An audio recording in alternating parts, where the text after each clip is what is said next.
buenos días. En este momento procederemos a hacer una breve exposición acerca de las características, las semejanzas y las diferencias en la obra de la Eneida de Virgilio y la Metamorfosis de Ovidio.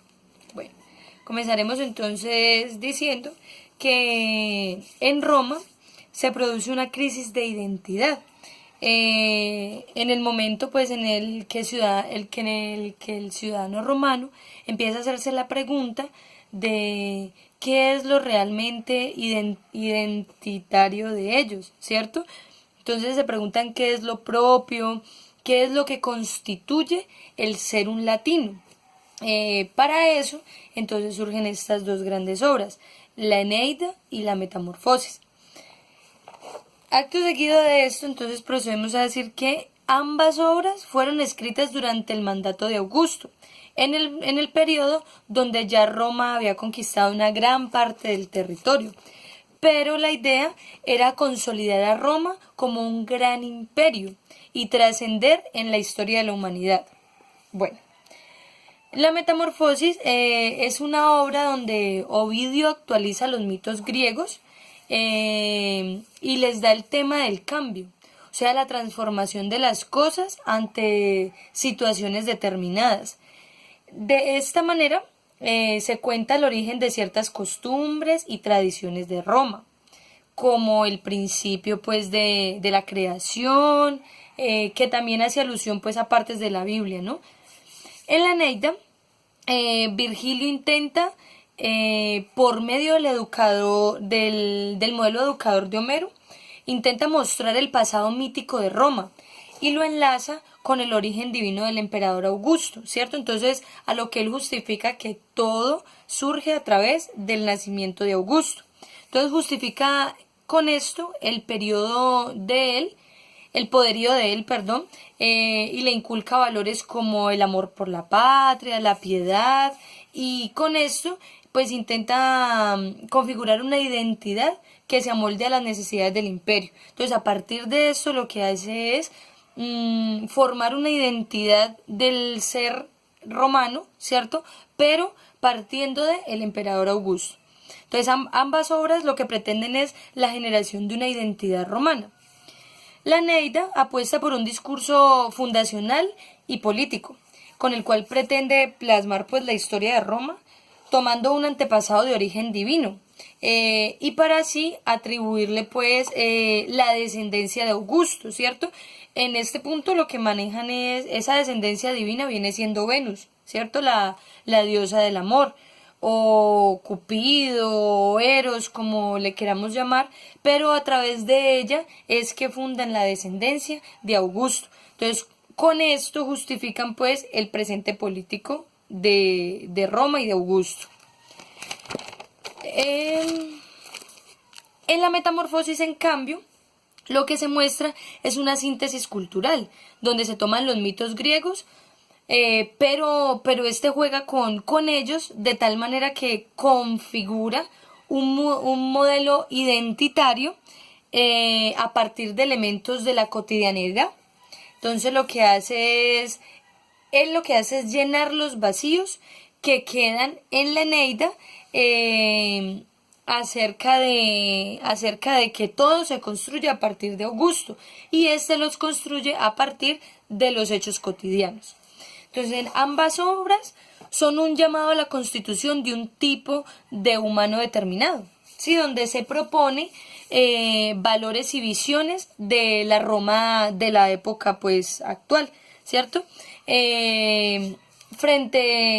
Donde surgen frente al régimen de Augusto, ¿cierto?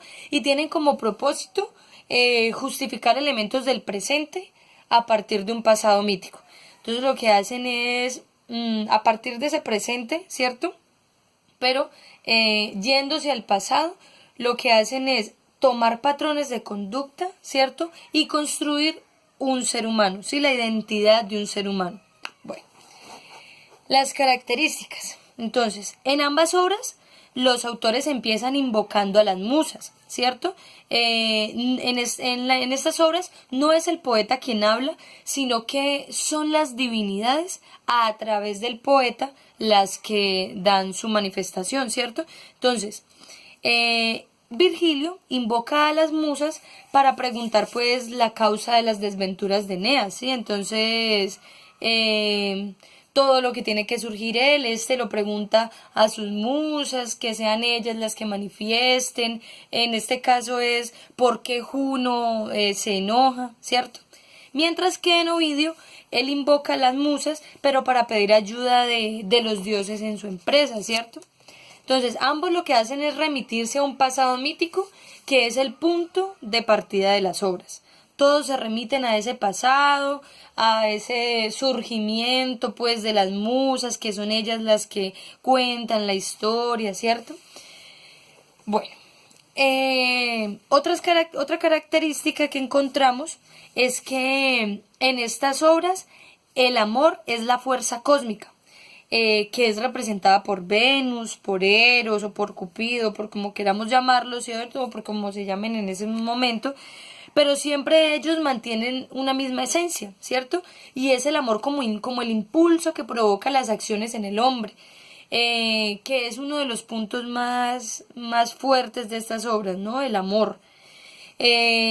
Una de las diferencias que encontramos en estas obras es que el punto de partida de cada obra, ¿no? Entre la Eneida y la Metamorfosis. Entonces, en la Eneida, el punto de partida comienza con el relato del viaje de los troyanos, estos los que huyen pues por la destrucción de su ciudad.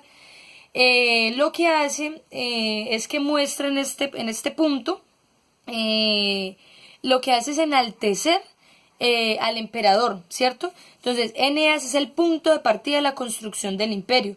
Con Virgilio se dice pues de que Roma comienza con Augusto, mientras que en Ovidio se sitúa el comienzo de la obra con el comienzo del mundo, donde éste elabora su propia cosmogonía y se muestra que el mundo comienza mucho antes que Augusto, y esto permite pensar más allá de lo que ya está impuesto.